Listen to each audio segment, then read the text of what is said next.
ለአባቶች የሚሰጡ ክብሮች እየቀነሱ በተለያዩ ሚዲያዎች በማህበራዊ ሚዲያ ሊሆን ይችላል በተለያዩ ባገኘናቸው አጋጣሚዎች ሁሉ አባቶችን መስቸት እንዲህ ባያረጉ ኖሮ እኮ ቤተክርስቲያን እንደዚህ አትሆንም ነበር እነሱ ናቸው ቤተክርስቲያን እንደዚህ የሚሉ መተቸቶች መገሰጾች አባቶችን ሳይገባን እናያለንና እነዚህ የሚያስከትሉት ጉዳት ምንድነው? አባቶችን በመሳደብ ክፉም ሰሩ ደግም ሰሩ ትልልቅ አባቶችን በመሳደብ እግዚአብሔር ይከብራል ወይ? በሰዎቹ ጫማ ሆነን ስላላየን ውድቀት ቢገጥማቸው ለምን እንደወደቁ ስለማናውቅ በሆነ ችግር ውስጥ ቢሆኑ ለምን እዚያ ችግር ውስጥ እንደገቡ ስለማናውቅ በዚያ ፍርድ ላይ በዚያ ችግር ላይ ተነስተን የምንፈርድ ከሆነ እኛ ራሳችን ይፈረድብናል። በመልካም የሚያስተዳድሩ ይልቁንም በመስበክና በማስተማር የሚደክሙ ብዙ የንስሐ ልጆች ያሏቸው እንቅልፍ የሌላቸው ደግሞ ዓላማው ገብቷቸው ነፍሳትን ለማዳን የሚተጉ ቀሳውስት አሉ ወይስ የሉ? ሁሉም እኮ የየራሱን ያከብራል። የራሳችንን ማናከብረው እኛ ነው።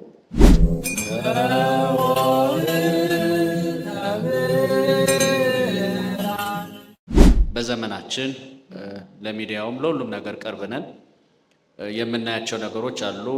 አባቶች ክህነቱን የሰጣቸው እግዚአብሔር ነው። የቤተክርስቲያንን የሚመሩት በእግዚአብሔር መልካም ፈቃድ ነው ተብለን አይደል? ሁላችንም አምነን ተምረን የሚያደግነው። አሁን ከምናያቸው ነገሮች በመነሳት ለአባቶች የሚሰጡ ክብሮች እየቀነሱ በተለያዩ ሚዲያዎች በማህበራዊ ሚዲያ ሊሆን ይችላል በተለያዩ ባገኘናቸው አጋጣሚዎች ሁሉ አባቶችን መስቸት እንዲህ ባያረጉ ኖሮ እኮ ቤተክርስቲያን እንደዚህ አትሆንም ነበር እነሱ ናቸው ቤተክርስቲያን እንደዚህ የሚሉ መተቸቶች መገሰጾች አባቶችን ሳይገባን እናያለንና እነዚህ የሚያስከትሉት ጉዳት ምንድነው? በእኛ ላይም በቤተክርስቲያናችንና በመዋቅሯ ላይም የሚያደርሰው ችግር ምንድነው የሚል ጥያቄ ነውና መምህር እዚህ ላይ አንተ የተወሰኑ ነጥቦችን ብትሰጠን። እግዚአብሔር ይስጥልን። ቀሲስንም ቃለ ሕይወት ያሰማልን። ያው እንዳትሰላችሁና ድካም እንዳይመጣ መልሶቹን በተቻለ መጠን ለማሳጠር እንሞክራለን። እንግዲህ ዛሬ ምናልባት ከተጠየቀው ጥያቄና ከተነሳው ሐሳብ አንጻር ዛሬ እውነት ለመናገር ስልጣነ ክህነትን በያዙ በየደረጃው ባሉ አባቶች ላይ በሆነውም ባልሆነውም ሰይጣን የስድብ አፉን የከፈተበት ዘመን ነው ማለት ይቻላል እና እንደምታዩት በሚዲያ በአንድም ሚዲያ ሳይቀር አባቶች ከላይ እስከታች ይሰደባሉ። ሲሰደቡ በማን ነው የሚሰደቡት የሚለውን እንግዲህ ለማወቅ አንደኛ በእኛ በራሳችን በኦርቶዶክሳውያን በክርስቲያኖች አባቶች ሲሰደቡ እናያለን። ሁለተኛ ደግሞ ያው በፖለቲከኞቹም በጣም ሲሰደቡ እናያለን። ሶስተኛው ደግሞ ከቤተ ክርስቲያን ትምህርት በተቃራኒ በቆሙ በመናፍቃን ሲሰደቡ እናያለን። እንደውም ቅርብ ጊዜ አንድ ከቤተ ክርስቲያን ያፈነገጠ አንድ ሰው አለና እሱ ሲናገር ጠቅሶ እንዲህ ፂማም ለሆኑ አባቶች ምናምን እያለ ሲሳደባየውና እንደው እውነት ለመናገር በቃ ጌታችን ኢየሱስ ክርስቶስን ማክበር የሚገለጠው አባቶችን በመሳደብ ሆነ ወይ ብለን እንድንጠይቅ ያደርገናል። አባቶችን በመሳደብ ክፉም ሰሩ ደግም ሰሩ ትልልቅ አባቶችን በመሳደብ እግዚአብሔር ይከብራል ወይ? አባቶችንስ በመሳደብ ለእግዚአብሔር ጠበቆች ሆነን ራሳችንን ማየት ወይም ደግሞ ራሳችንን ለአባቶች ጠበቆች አድርገን መቁጠር እንችላለን ወይ የሚለውን መሰረታዊ ጥያቄ ማንሳት ይቻላል። እንግዲህ አባቶቻችን እንድናከብር ከዚህ መነሳት ስላለብን ነው። ማክበር እንደሚገባን እንግዲህ ክብር ሲባል ከአራት መንገዶች ክብር ይመጣል። የመጀመሪያው ለምሳሌ ሰብአዊ ክብር አለ አይደለም? ለሰው የምንሰጠው ክብር አለ። ይሄ ማለት አንድ ሰው በመሆኑ ብቻ ሊሰጠው የሚገባው ክብር አለ። ወንድም ሆነ ወንድ ነው ወይ ሴት ናት ወይ ባለስልጣን ነው ወይ አዋቂ ነው ወይ እንዲህ ነው ወይ እንዲያ ነው ወይ ብለን ሳንጠይቅ አንድ ሰው በመሆኑ ብቻ ሊሰጠው የሚገባው ክብር አለ። የለም ትላላችሁ? እግዚአብሔር አክብሮ ፈጥሮናል አልፈጠረንም። ስለዚህ ሰው በሰውነቱ ብቻ መከበር አለበት። ከሰውነት የሚመነጭ ክብር አለ ማለት ነው። ሁለተኛው ደግሞ በስልጣን ወይም ደግሞ በማዕረግ ምክንያት የሚመጣ የሚሰጥ ክብር አለ። ለካህናት ለምሳሌ ለሐኪሞች አንድ ሰው አንድ ማዕረግ አንድ ደረጃ ላይ ሲደርስ ወይም ስልጣን ሲሰጠው የሚሰጠው ክብር አለ። ሁለተኛው ያም ብቻ አይደለም። በሶስተኛ ደግሞ ሰው በምግባሩ ደግሞ የሚያገኘው ክብር ይኖራል። በጎ ስራ ሲሰራ ማንም ሰው የበለጠ በሰው ዘንድ ያለ ክብሩ እየጨመረ እንደሚመጣ ለማንኛውም ሰው ክብር ነው። በአራተኛ ደግሞ ደረጃ ከቅድስና የሚመነጭ ክብር አለ። ይሄ በቤተ ክርስቲያናችን ብዙ ጊዜ ክብረ ቅዱሳን ተብሎ ትምህርት ይሰጣል። ክብረ ቅዱሳን የሚለው ትምህርት ላይ ቅዱሳን ለምን ክብር አገኙ፣ እንዴት ክብር አገኙ ምናምን የሚለውም በዝርዝር ስለምንማረው እዚህ ላይ አሁን አልዳስሰውም። እንግዲህ ይሄን ለአባቶች የሚገባው ክብር ከየት ነው ሲባል፣ አንደኛ አባቶቻችን ሰው በመሆናቸው መከበር አለባቸው። ሁለተኛ ደግሞ ባላቸው ስልጣንና ማዕረግ መከበር አለባቸው። ሶስተኛው ደግሞ በበጎ ስራቸው መከበር አለባቸው። አራተኛው ደግሞ እኛ ባናውቅም እግዚአብሔር ባወቀ የቅድስናቸውን ደረጃ የሚያውቀው እግዚአብሔር ስለሆነ ከአራቱም አቅጣጫ አንጻር መከበር አለባቸው። ለዚህ መጽሐፍ ቅዱስ ምን ይለናል? በአንደኛ ጢሞቴዎስ በምዕራፍ 5 ቁጥር 17 ላይ ስታነቡ ሐዋርያው ቅዱስ ጳውሎስ ለደቀ መዝሙሩ ለጢሞቴዎስ አንድ ቃል ይመክረዋል። አንደኛ ጢሞቴዎስ ምዕራፍ 5 ቁጥር 17 ላይ በደንብ አድምጡ። ምን ይላል? በመልካም የሚያስተዳድሩ ቀሳውስት ይላል። በመልካም የሚያስተዳድሩ እነማን? ቀሳውስት። ይልቁንም በመስበክና በማስተማር የሚደክሙት ይላል እጥፍ ክብር ይገባቸዋል ይላል። ምን ክብር ይገባቸዋል? እነማን ናቸው የሚገባቸው? በመልካም የሚያስተዳድሩ ቀሳውስት ይልቁንም በመስበክና በማስተማር የሚደክሙት እጥፍ ክብር ይገባቸዋል። እጥፍ ክብር ማለት አሁን ምን ማለት ነው? እንግዲህ መጽሐፋችን ታላቁ መጽሐፍ ቅዱስ አንደኛ እነማን እንዳሉ ነገረን፣ ቀሳውስት እንዳሉ ነገረን። እነማን እንዳሉ ነገረን? ቀሳውስት አሉ ወይስ የሉ?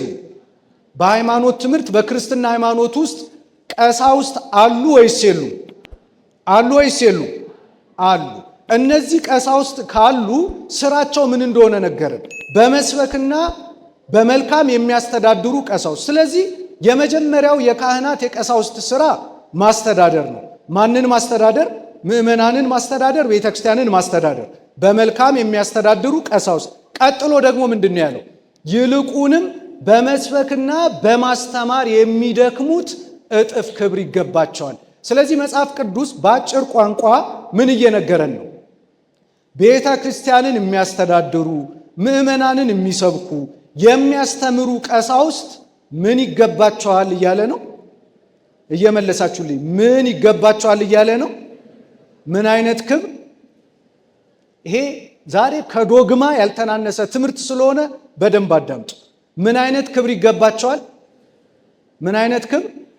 ይሄንን መጀመሪያ ያዙልን። በመልካም የሚያስተዳድሩ ቀሳውስት ይልቁንም በመስበክና በማስተማር የሚደክሙት እጥፍ ክብር ይገባቸዋል። አሁን አንዳንድ ሰዎች በዚህ ዘመን ካህናትን ለመሳደብ የተዳፈሩት ለምን እንደሆነ እናያለን። በዋናነት ግን በቃ እነርሱ ካህን የሚባለው ኢየሱስ ክርስቶስ ብቻ ነው ብለው ስላመኑ ተሳስተው ካህናት የተባሉትን በሙሉ መሳደብን እንደ ጽድቅና ኢየሱስ ክርስቶስን እንደ ማስደሰት ስለሚቆጥሩት ነው። ለምሳሌ በማቴዎስ ወንጌል በምዕራፍ 8 ቁጥር 4 ላይ የምታውቁትን ነው የምከልስላችሁ። ያውም በብሉይ ኪዳን በነበረው ክህነት መሰረት ጌታችን ኢየሱስ ክርስቶስ ለምጣሞች ነበሩ። 10 ለምጣሞች ወደ እርሱ መጡ፣ ተፈወሱ። ከዚያ በኋላ 9 ሄዱ፣ አንዱ ተመለሰ እና ምንድነው ያደረገው ይህ ሰው? ጌታችን ኢየሱስ ክርስቶስ ይሄ ሌላ ለምጣም ነው እና ጌታችን ኢየሱስ ክርስቶስ ከለምጡ ከፈወሰው በኋላ ይህንን ለምጣም ጌታችን ኢየሱስ ክርስቶስ አንድ ቃል ተናገረው። ምን አለው መሰላችሁ? ከለምጡ ፈወሰው። ከዚያ በኋላ ምን አለው? ሂድና ራስህን ለካህን አሳይ አለው። ሂድና ራስህን ለካህን ምን አድርግ? ራስህን ለካህን ምን አድርግ? ራስህን ለካህን አሳይ ማለት ድኛለሁ ብለህ ፊትህን አሳይ ማለቱ ነው ወይስ ራስህን ለካህን አስመርምር ማለቱ ነው? ራስህን ለካህን ምን አድርግ ነው? ምን ማለት ነው? በጣም ጥሩ። ለምሳሌ እኔና እናንተ ኃጢአት ስንሰራ ሄደን ኃጢአታችንን የምንናዘዘው ማን ዘንድ ነው? ማን ዘንድ ነው? አሁን እንዲህ ብለን እንነሳ። እንደው ኃጢአት ስንሰራ አንድ ካህን ዘንድ ሄደን ኃጢአታችንን ባንናዘዝ እንዲህ ብለን እናስብ፣ ደስ አይላችሁም ነበር? አሁን እንደው የንስሐ አባቱ ጋር ሄዶ ኃጢአቱን ሲናዘዝ ደስ እያለው የሚናዘዛለ? እንደ እውነት ለመናገር ቢቀር ደስ አይለንም ነበር? ግን እግዚአብሔር ፈቃዱ ምንድን ነው? ሂድና ራስህን ለካህን አሳይ። ያም ቅጣት ስለሆነ ነው። ምን ይላል ጠቢቡ ሶሎሞን በመጽሐፈ ምሳሌ ምዕራፍ 28 ላይ ኃጢአቱን የሚሰውር አይለማም ይላል። ኃጢአቱን የሚሰውር ምን አደርግም? የሚናዘዝባትና የሚተዋት ግን ከእግዚአብሔር ዘንድ ምሕረትን ያገኛል ይላል። የሚናዘዝባትና ምን የሚያደርጋት? አሁን እየሰማችሁ ነው፣ እየሰማችሁ ነው። የሚመሽብን እኛ ነን እንጂ እናንተ አይደላችሁም። ስለዚህ በደንብ ስሙ። የሚናዘዝ ኃጢአቱን የሚሰውር አይለማም ይላል። እስቲ ጥያቄ ልጠይቃችሁ በዚህ ቃል መሰረትነት ኃጢአቱን የሚሰውር አይለማም ሲል አሁን እኛ ኃጢአት ሰርተን ከእግዚአብሔር መሰወር እንችላለን? ኃጢአቱን ስንሰራ እግዚአብሔር ያየናል አያየንም? ኃጢአት ስንናገር እግዚአብሔር ይሰማናል አይሰማንም? የኛ ኃጢአት ከእግዚአብሔር እንደው መሰወር ይችላል? ኃጢአቱን የሚሰውር አይለማም ሲል ከማን የሚሰውር ነው? በማርያም መልሱልኝ። ከማን የሚሰውር? ከማን? ኃጢአቱን የሚሰውር ከማን? ከካህኑ አይለማም። አይለማም ማለት አይጸድቅም። የሚናዘዝባትና የሚተዋት ግን ከእግዚአብሔር ዘንድ ምሕረትን ያገኛል። ምንም ያደርጋት አንተ ተናዘዝግም አልተናዘዝክም እግዚአብሔር የሰራከውን ኃጢአት ያውቃል አያውቅም? ስለዚህ እግዚአብሔር እንድትናዘዝ የሚፈልገው ማን ፊት ሄደ ነው? ማን ፊት ሄደ ነው? ሂድና ራስህን ለካህን ምን አድርግ? እንደው መጽሐፈ ኢያሱ የሚባል የመጽሐፍ ቅዱስ ክፍል አለ የምታውቁት። መጽሐፈ ኢያሱ ምዕራፍ 7 ላይ አካን የተባለ አንድ ሰው ነበረና እንደው ኃጢአቱን ያልዘረዝረው ትልቅ ኃጢአት ሰራ። እርም የሆነውን ነገር እንዳትነኩ ብሎ እግዚአብሔር አስጠነቀቀ። ይሄ ሰው ግን ተደበቀና ብርና ወርቁን ወሰደ፣ ቤቱ ወሰደና ሸሸገ። ከዚያ በኋላ እስራኤላውያን መቀጥቀጥ ጀመሩ። በኃጢአታቸው ምክንያት በጠላቶቻቸው ሲቀጠቀጡ ኢያሱና የእስራኤል ሽማግሌዎች በእግዚአብሔር ታቦት ፊት ከጠዋት አንስተው እስከ ማታ ድረስ ተደፍተው መጸለይ ጀመሩ። አንዳንድ ጊዜ ይውላችሁ ስንቀጠቀጥ ስንደበደብ ነገር አልሳካ ሲለን የሆነ ነገር አልሞላ ሲለን ጤናችን ሲታወክ ምንድነው ብለን እግዚአብሔር ፊት ቆመን መተን ወድቀን መለመን አለብን። ከማን ተማርን? ከኢያሱ። ችግር ውስጥ ገቡ። በጠላት ሲቀጠቀጡ በእግዚአብሔር ታቦት ፊት ከጠዋት ጀምረው እስከ ማታ ድረስ ወደቁ። ምንድነው የምንቀጠቀጥበት ምክንያት? ምንድነው ጠላቶቻችን እኛ ላይ ያየሉበት ምክንያት? እግዚአብሔር ሆይ መልስ ስጠን ብለው በታቦቱ ፊት ወደቁ ይላል። ለችግራችን እግዚአብሔር ታቦት ፊት ለመውደቅ ያብቃል። ወደቁ ይላል። ይገርማቸዋል። ከዚያ ምን ሆነ መሰላችሁ? እግዚአብሔር መልስ ሰጣቸው። የተሸነፋችሁት በጠላቶቻችሁ ፊት የወደቃችሁት እርም የሆነውን ከእናንተ መካከል ያነሳ ሰው ስላለ ነው ብሎ እግዚአብሔር ተናገረ። ከዚያ በኋላ ኢያሱ ተነሳ። ማን ነው ይህንን ኃጢአት የሰራው ብሎ ተናገረ። እስራኤል ቁጡ ናቸው። ድንጋይ ይዘው ኃጢአቱን የሰራውን ሰው መፈለግ ጀመሩ። መጨረሻ ላይ አካን መሆኑ ታወቀና ኢያሱ ምን አለው መሰላችሁ? አንተ ሰው የሰራከው ኃጢአት ምንድን ነው? የፈጸምከው በደል ምንድን ነው? ስለዚህ ምን አለው? መጽሐፈ ኢያሱ ምዕራፍ 7 ገብታችሁ አንብቡት። ምንም ሳትሸሽግ የሰራከውን ኃጢአት ምንም ሳትሸሽግ ለእኔ ንገረኝ አለው። ለማን ንገር? ለማን ንገር? ለእኔ ንገረኝ፣ ለእግዚአብሔርም ተናገር አለው። መጀመሪያ ለማን ንገር? ለማን ተናገር? ስለዚህ በዚህ የመጽሐፍ ቅዱስ ቃል መሰረት አንድ ሰው የሰራውን ኃጢአት ለካህኑ ሲናዘዝ ወይም ሲናገር ለማን እየተናዘዘ ነው? ለማን እየተናዘዘ ነው? አቤት! ኃጢአት ሰርተን በንስሐ አባታችን ፊት ቆመን ወይም ተቀምጠን ኃጢአታችንን ስንናዘዝ ለማን እየነገርን ነው? ለማን እየነገርን ነው? ሂድና ራስን ለማን አሳይ? ለማን አሳይ? እንደው ይሄ መንደርደሪያ እንዲሆነኝ እንደው በማቴዎስ ወንጌል ምዕራፍ 18 ቁጥር 18 ላይ እንደመነሻ ነው።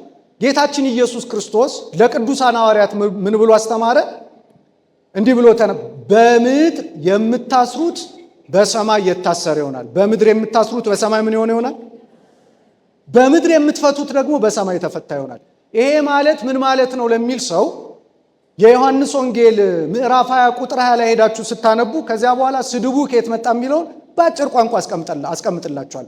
መጀመሪያ ግን ካህናትን ማክበር ያለብን ለምን እንደሆነ፣ ካህናት ከሌሉ እኛም ችግር ውስጥ እንደምንገባ ማወቅ አለብን። ይሄ እንደው ያ ልጅ እንዳለው እንደው የኦሪትን ስርዓት ለማስቀጠል የሽማግሌዎችን እንደው ኢየሱስ ክርስቶስ አሁን በዚህ ንግግር ይከብራል ተብሎ ማለት ነው። ይሄው ኢየሱስ ክርስቶስ እኮ ለካህናት ምንን ሰጠ?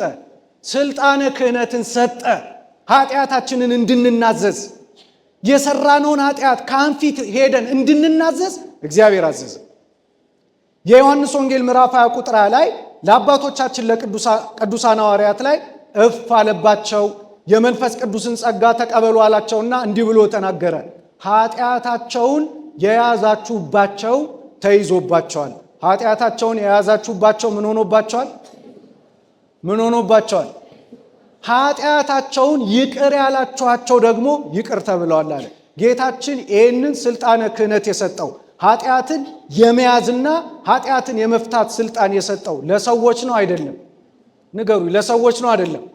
ስለዚህ ኃጢአትን የሚይዙ ሰዎች አሉ የሉ? ይቅር የሚሉ ሰዎች አሉ የሉ? የሚፈቱ ሰዎች አሉ የሉ?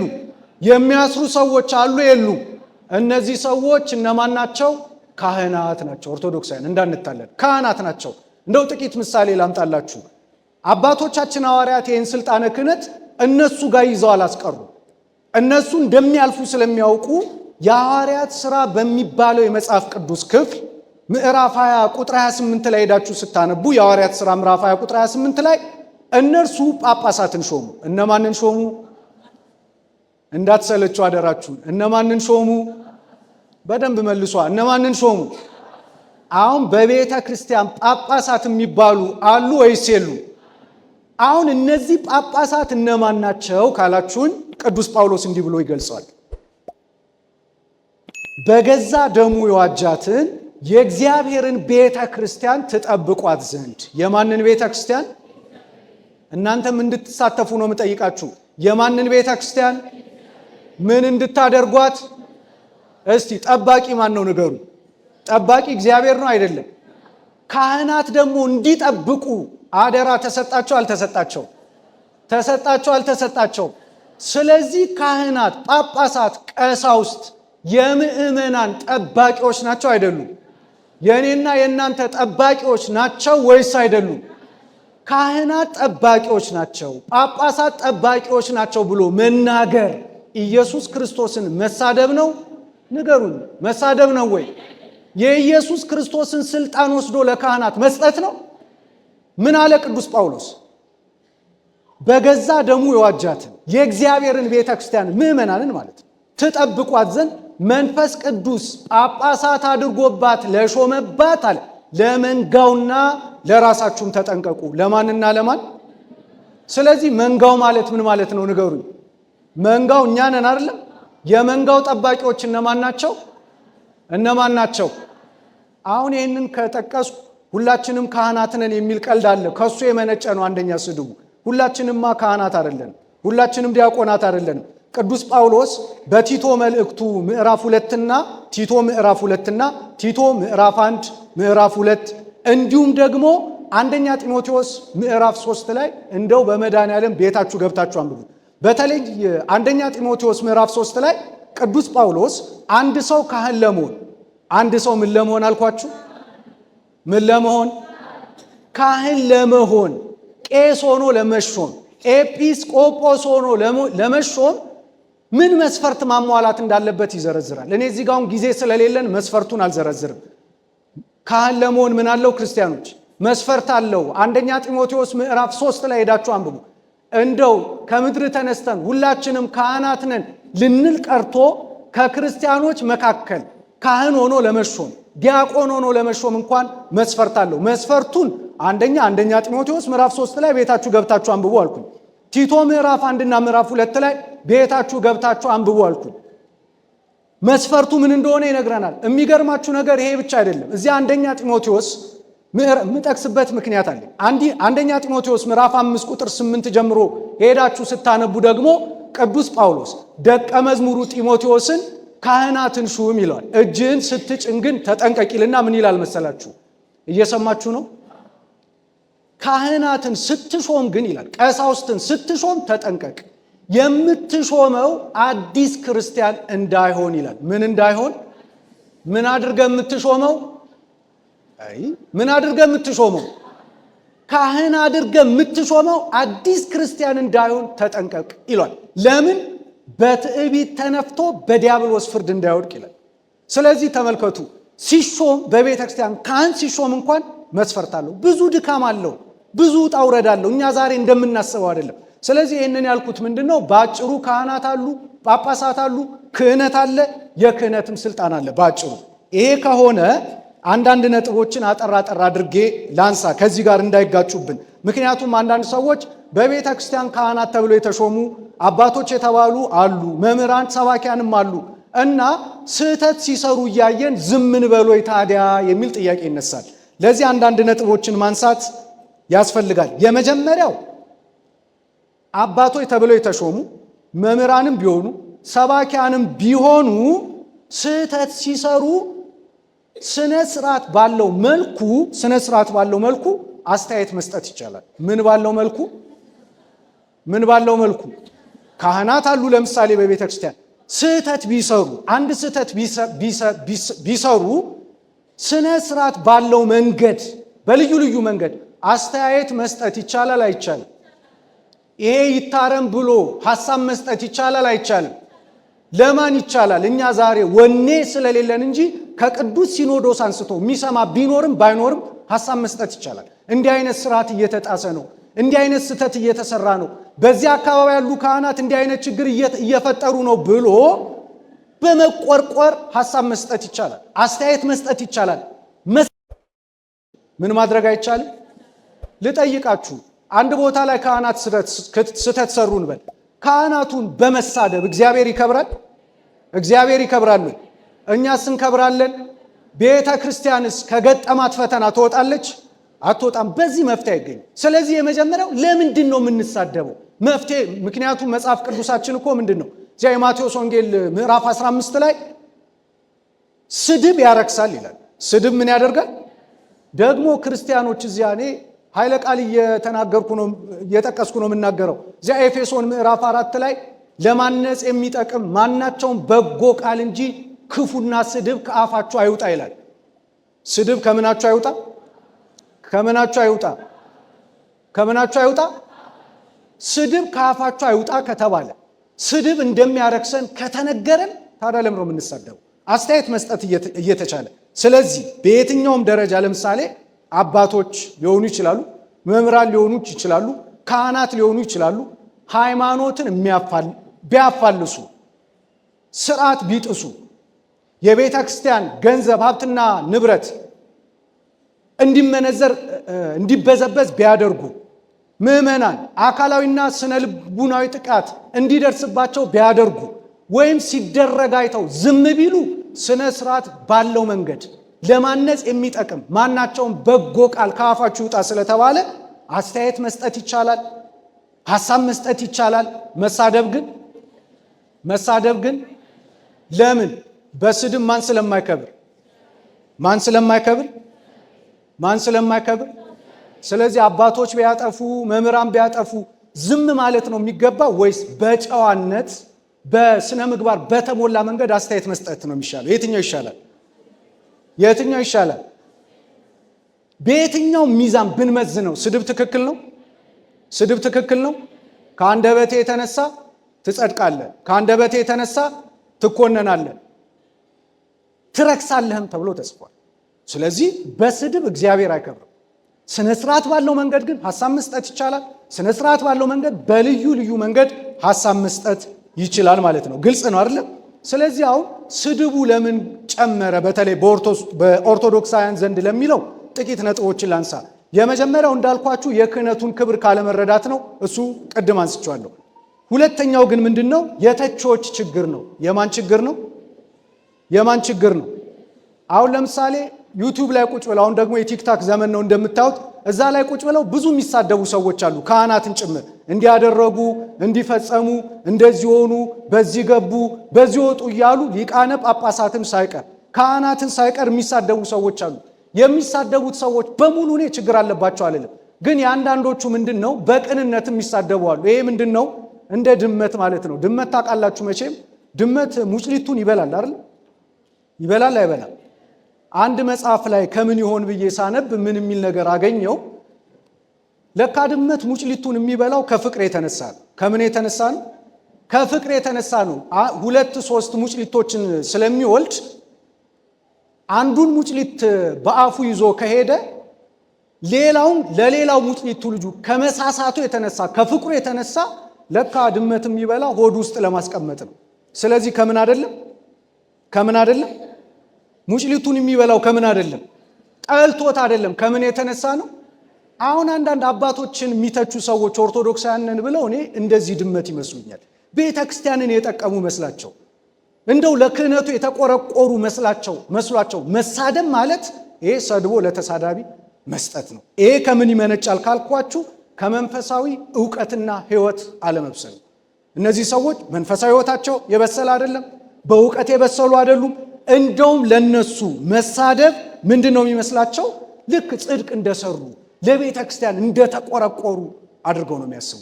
ይሄ ግን ትክክል አይደለም። መቆርቆራችን ጥሩ ነው፣ ማሰባችን ጥሩ ነው። ይሄ ግን በስድብ የሚገለጥ አይደለም። ሁለተኛው ደግሞ ስድቡ ከየት ይመጣል መሰላችሁ? እነዚህ በተለይ የተቾቹ ችግር ያለው አንዳንዴ ከአባቶች ሁልጊዜ ፍጹምነትን የሚጠብቁ ሰዎች አሉ። ምንን የሚጠብቁ? እስቲ ልጠይቃችሁ፣ በቤተ ክርስቲያን ያሉ ሰባኪያን ሁልጊዜ ፍጹማን ናቸው? ካህናት ሁልጊዜ ፍጹማን ናቸው? እንደው በማርያም ንገሩኝ፣ እንዳንደግመው ነው። የቤተ ክርስቲያን አገልጋይ ማለት ሁልጊዜ ፍጹም ነው? እኛ እንደምንሳሳተው ይሳሳታል አይሳሳትም? አባቶች ሰው እንደመሆናቸው መጠን ሊሳሳቱ ይችላሉ አይችሉም? እኛ ስንሳሳት እንድንታለፍ እንፈልጋለን። እኛ ስንሳሳት ስህተታችን እንዲደበቅ እንፈልጋለን። የካህናትን ስህተት ግን አንደብቅም። ስለዚህ ምንድን ነው? የተቾች ችግር ነው፣ አለማወቃችን ነው ወደዚህ ያመጣን። ሶስተኛው ደግሞ ምንድን ነው? ቅድም እንዳልኳችሁ የካህናትን የጳጳሳትን ኃጢአት በመግለጥ ቤተ ክርስቲያንን ያከበሩ ለቤተ ክርስቲያን የተቆረቆሩ ከሚመስላቸው ችግር የሚመጣ ነው። ሁለተኛው ደግሞ ምንድን ነው ካላችሁ የአንዳንድ አባቶች ችግር ነው። ይሄ ለዚህ ስድብ በዚህ ዘመን ለዚህ ትችት ያጋለጠን ነገር የአንዳንድ አባቶች ችግር ነው። ያ ማለት ምን ማለት መሰላችሁ? መቼም እኔ አሁንም አንድ ጥያቄ ላንሳላችሁ። አሁን በቤተ ክርስቲያን እንደ እውነቱን እንነጋገር፣ ዛሬ ፍርጥርጥ አድርገን መነጋገር አለብን። በቤተ ክርስቲያን የሚበድሉ የአገልግሎቱ ዓላማ ያልገባቸው ካህናት መምህራን አሉ ወይስ የሉ? መልሱልኝ። አሉ ወይስ የሉ? ዓላማው የገባቸው ቅድም ቅዱስ ጳውሎስ እንደተናገረው በመልካም የሚያስተዳድሩ ይልቁንም በመስበክና በማስተማር የሚደክሙ ብዙ የንስሐ ልጆች ያሏቸው እንቅልፍ የሌላቸው ደግሞ ዓላማው ገብቷቸው ነፍሳትን ለማዳን የሚተጉ ቀሳውስት አሉ ወይስ የሉ? አሉ ወይስ የሉ? አሉ። የኛ ግን ዛሬ ትኩረታችን እነማን ላይ ነው? ብዙዎቹን ደግ የሚሰሩትን መልካሞቹን ትተን ጥቂት ክፉ የሚሰሩትን ሰዎች ላይ ነው። እኔ 12 ሐዋርያት አሉ። ከ12ቱ ሐዋርያት መካከል አንዱ ይሁዳ አጥፊ ሆነ። የኛ አይናችን ዛሬ ማን ላይ ነው የተተከለው? 11ዱን ትተን ይሁዳ ላይ።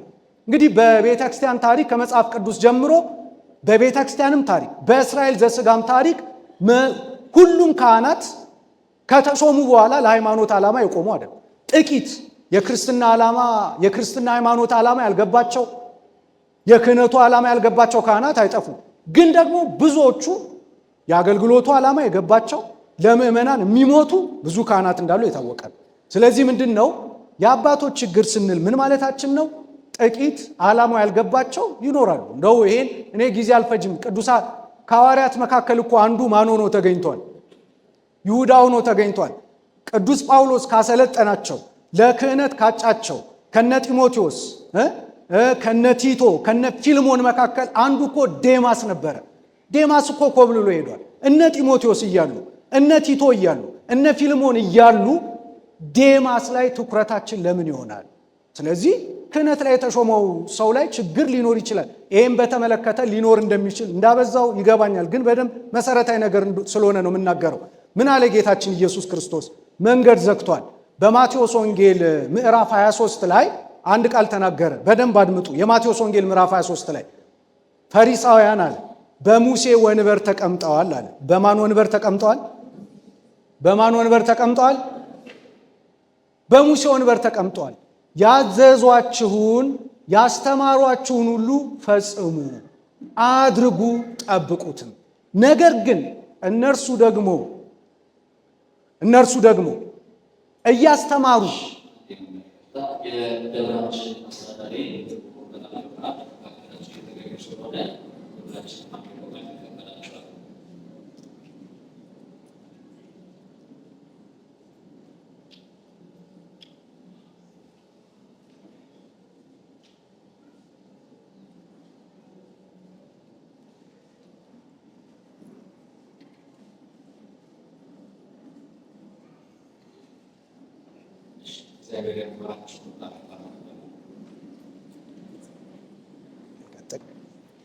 እንቀጥል አይደለም? እንቀጥል።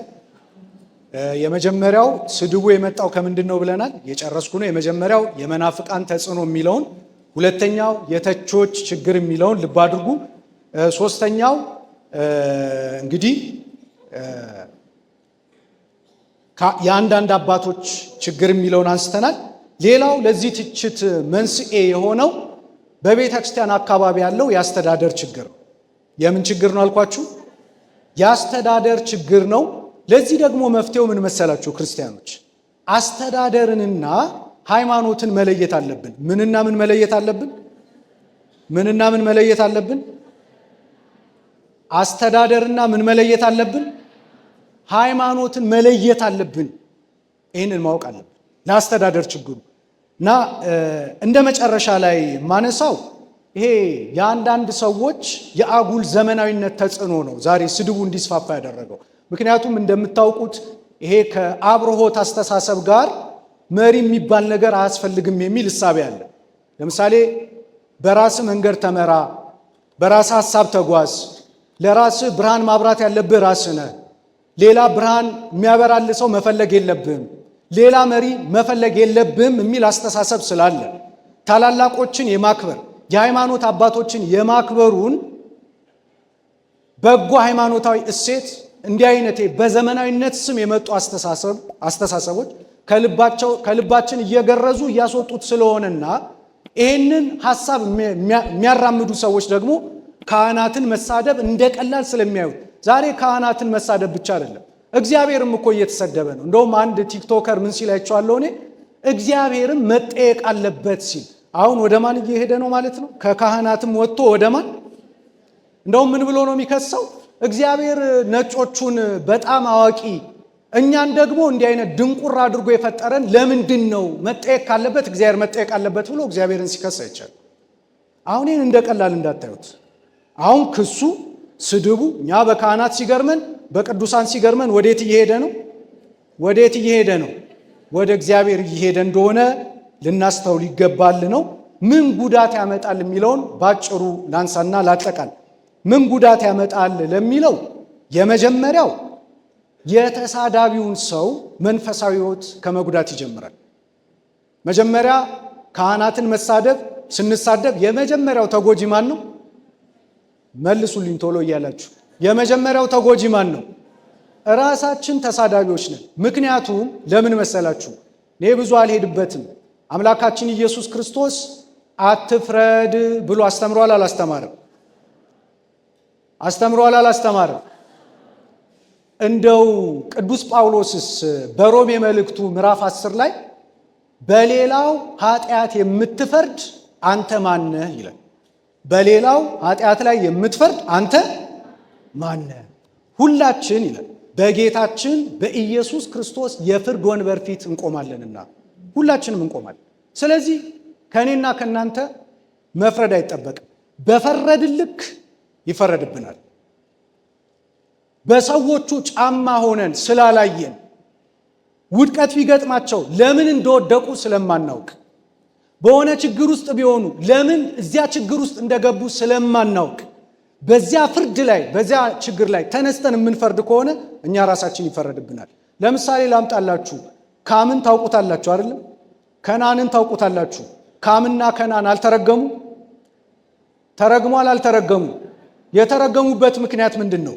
ኖህ ታውቃላችሁ፣ ብዙ የመጠጣት ልምድ አልነበረውም። ጥቂት ወይን ጠጅ ቀመሰና ወደቅ አይደለም? ከዚያ መጀመሪያ ማን ነበር ያየው? ከነአን። ከነአን ራቁቱን አየና አባቴ አያቴ ራቁቱን ሆኖ ወድቋል ብሎ ሄዶ ለማን ተናገረ? ለካም። አባትና ልጅ ካምና ከነአን አብረው መጡ። ከዚያ በኋላ የአባታቸውን ኀፍረት ተመለከቱና በአባታቸው ራቁትነት እያሾፉና እየቀለዱ ሄዱና ለነ ሴምና ለነ ያፌት ነገሯቸው። ዘፍጥረት ምዕራፍ 8 ላይ ሴምና ያፌት ግን መጡ። ምንድን ያደረጉት? የአባታችንን ኀፍረት አናይም ብለው ምንድን ያደረጉት? ሸማ ይዘው የአባታቸውን ኀፍረት ምንድን ያደረጉት? ሸፈኑ። ኦርቶዶክሳዊነት ማለት ይሄ ነው። ነውር እንኳን ቢኖር እንዳልኳችሁ ቅድም መሸፈን ይገባል እንጂ ኃጢአትን ማጋፈጥ ለማንም አይደለም። ካም ተረገመ፣ ከናን ተረገመ፣ ሴምና ያፌት ተባረኩ። ስለዚህ መሳደብ መጀመሪያ የሚጎዳው ማንን ነው አልኩኝ? ተሳዳቢውን ሰው። እንደው እኔ ማብዛት አይሆንብኝና እንደው ሳኦል የተባለው ንጉሥ ከተሾመ በኋላ ብዙ ችግር ፈጥሯል። እዚያ አንደኛ ሳሙኤል ምዕራፍ 15 ላይ ስታነቡ ዳዊት ወዳለበት ዋሻ ገባ።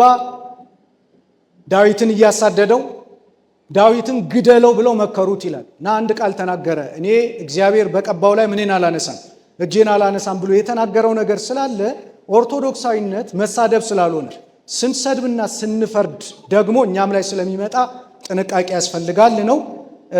ሁለተኛው ምንድነው ጉዳቱ? የቤተ ክርስቲያን አባቶችን ተቀባይነት ይቀንሳል።